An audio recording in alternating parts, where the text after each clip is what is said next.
Hi welcome to money Mantra. This is Rajuvardhan.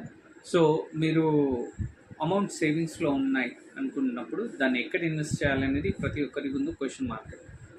So saving బ్యాంక్స్లో మనకి returns తక్కువ వస్తుంది, ఎఫ్డీలో కూడా 6 to 7% వస్తుంది. బయట ఎవరికన్నా ఇంట్రెస్ట్ ఇవ్వాలంటే వాళ్ళు మనకి రిటర్న్ ఫండ్ ఇస్తారా లేదా మనకు వాళ్ళు ఎవరు ట్రస్టెడ్ పీపుల్ ఉంటారా ఉండరా అనేది ఒక పెద్ద క్వశ్చన్ మార్క్. ఇలాంటప్పుడు ఎక్కడ మనీని ఇన్వెస్ట్ చేయాలి అనేది చాలామందికి క్వశ్చన్ మార్క్. రియల్ ఎస్టేట్లో వెళ్ళి ఇన్వెస్ట్ చేయాలనుకుంటే చాలా హ్యూజ్ అమౌంట్, 20 లక్షలు 10 లక్షలు పైన పెట్టేస్తేనే మనకు ప్లాట్, చిన్న అగ్రికల్చర్ ఫామ్ ల్యాండ్ యూనిట్ వస్తుంది. సో అంత అమౌంట్ లేదు మన దగ్గర. ఒక 3-4 లక్షలు ఉంది. దాన్ని అమౌంట్ ఎక్కడ పెట్టాలి, ఎక్కడ సేవ్ చేయాలి, దాని మీద మంచి రిటర్న్స్ ఎలా తీసుకోవాలనేది అందరికీ క్వశ్చన్ మార్క్.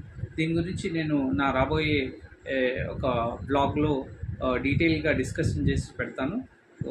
మీరు అది చూసి మీ అమౌంట్